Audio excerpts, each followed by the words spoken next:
మాజీ ముఖ్యమంత్రి జగన్మోహన్ రెడ్డి ఇప్పుడు ఇల్లు చక్కదిద్దుకునే పనిలో పడ్డారు.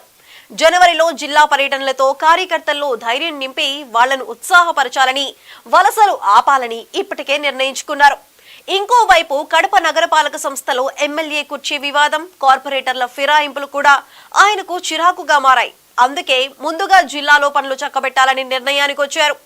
కార్పొరేటర్లతో సమావేశం, పులివెందుల్లో ప్రజా దర్బార్ కూడా ఆయన దిద్దుబాటు చర్యల్లో భాగమేనంటున్నారు. ఇది ఎలాంటి ఫలితాలను ఇస్తుందో చూడాలి. మరి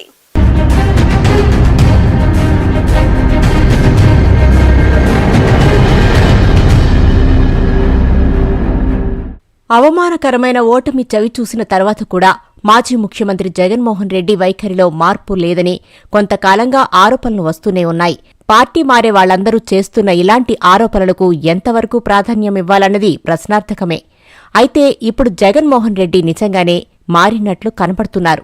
ఓటమి మీద వచ్చిన విమర్శల సంగతెలా ఉన్నా, కుటుంబపు ఆస్తి గొడవలు వీధిన పడినప్పుడు కూడా విపక్షాలతో పాటు సొంత పార్టీ వాళ్ల విమర్శలు కూడా ఎదుర్కోవాల్సి వచ్చింది.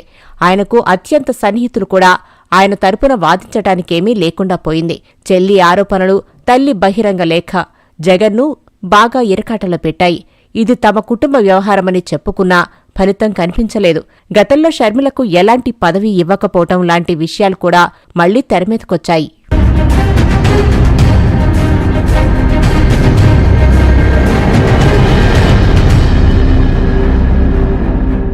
ఈ పరిస్థితుల్లో జగన్మోహన్ రెడ్డి దిద్దుబాటుకు శ్రీకారం చుట్టారని పార్టీ వర్గాలు బలంగా నమ్ముతున్నాయి. అయితే క్రిస్మస్ సందర్భంగా ఇడుపుల పాయకు వెళ్లినప్పుడు షర్మిల కుటుంబం రాలేదు. తల్లి జయమ్మ మాత్రమే వచ్చారు. ఈ సందర్భంగా తల్లిని ముద్దాడటం మీడియాలో వైరల్ అయింది. పరోక్షంగా ఇది వాళ్ల మధ్య గొడవలు లేవని చెప్పడానికి ఒక సంకేతంగా భావించాలి. క్రిస్మస్ కేకు కట్ చేసి తల్లికి తినిపించడం కూడా చూశాం.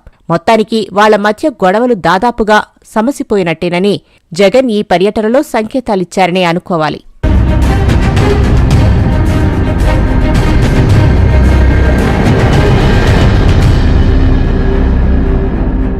కడప జిల్లాలో 3 రోజుల పర్యటనకు క్రిస్మస్ వేడుకలు ఒక కారణంగా పైకి కనిపించినా అది సాకు మాత్రమేనని రాజకీయ పరిశీలకులు చెబుతున్నారు. ఈ పర్యటనలో చాలా బిజీగా గడిపారు. మొదటి రోజు బెంగళూరు నుంచి నేరుగా ఇడుపులపాయి చేరుకుని వైఎస్సార్ ఘాట్ దగ్గర నివాళులర్పించారు. ఆ తర్వాత కడప కార్పొరేటర్లతో సమావేశం కావటం రాజకీయ ప్రాధాన్యం సంతరించుకుంది.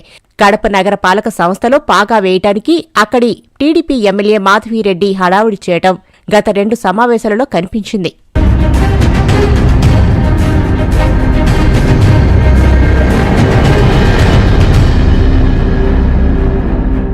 ఎనిమిది మంది కార్పొరేటర్లను ఇప్పటికే టీడీపీ వైపు లాక్కోవటం వైసీపీలో కొంత కలకలం రేపిన మాట నిజం.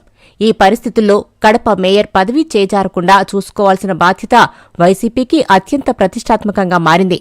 ఇప్పటికే కార్పొరేటర్లందర్నీ సముదాయించే బాధ్యత సీఎం అవినాష్ రెడ్డికి అప్పగించినా స్వయంగా తానే రంగంలోకి దిగాలని ఆయన నిర్ణయించుకున్నారు.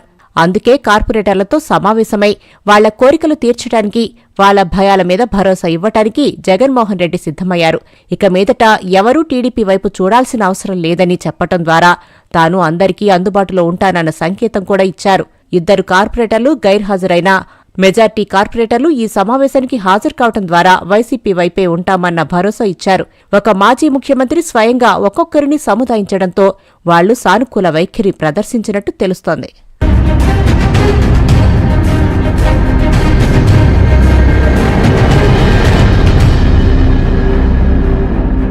మూడో రోజు పులివెందల వైఎస్సార్ కాంగ్రెస్ పార్టీ కార్యాలయం దగ్గర ఆయన ప్రజా దర్బార్ కార్యక్రమం నిర్వహించడం కూడా ప్రజలకు దగ్గరగా ఉన్నట్టు చూపించటానికేని అర్థమవుతూనే ఉంది. ముందుగా తన సొంత నియోజకవర్గ ప్రజలకు అందుబాటులో ఉండటం ద్వారా మారిన జగన్మోహన్ రెడ్డిని ప్రపంచానికి చూపించాలని అనుకుంటున్నట్టు కనబడుతోంది. సమస్యలు చెప్పుకోవడానికి ఈ ప్రజా దర్బార్కు బాగానే తరలివచ్చారు. ఆప్యాయంగా పలకరించి అందరితో మాట్లాడడం ద్వారా తన నియోజకవర్గ ప్రజలకు అందుబాటులో ఉంటానన్న సంకేతమిచ్చారు.